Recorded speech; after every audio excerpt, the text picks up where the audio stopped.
Dostlar, hər vaxtınız xeyir olsun. Neçə vaxtdır hay deyirəm, çəkəm.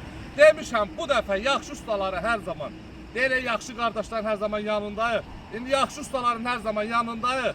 O bəzi 5 manatlıq şommada görənlər, nə bilim özünü dartıb dağın başına qoyanlar hamısı aşağıdır. Əsas manədir, iş görən oğlan. O kasıb qardaşların qədrini bilən 5 manatlıq işi 6 manada görsün, təmiz görsün.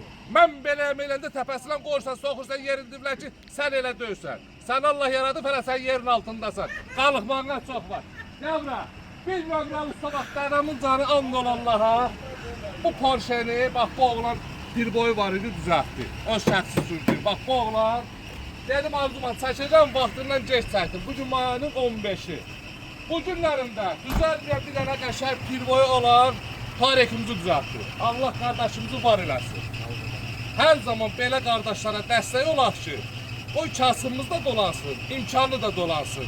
Hər işin öz qiyməti var. Özündən sən qiymət qaldırsan da elə yerin altında qalacaqsan. Özün yiyəməyəsən, sən öl. Elə alverçiyə də aiddir, əziyyət çəkib deyir, o artıq pul yemək istəyənlərə aiddir. Elə hamısına artıq yemək istəyən artıq yiyəməyəcək, yiyəsin yiyəcək. Allah var eləsin. Bax bu gözəl qardaşım hər zaman dəstəkdir. Yeri yurdu elə bizim salonun böyründədir. Kimə lazım olsa arzuman usta deyəcəkdir. Qardaş, işinə mən cavab deyəm. Bax gör nə qədər ürəklə, bilirəm ki, iş görür. Onun işə deyirəm mən cavab deyəm. Yeri Gəncə, Yarbarikan yanı, Tim mərkəzin yanı. Buradan da Coşqun qardaşımız oturub, gözəl qakamızın içərikidir. Allah var eləsin. Yaratdı, düzəltdi, yolunuzu gözləyirik.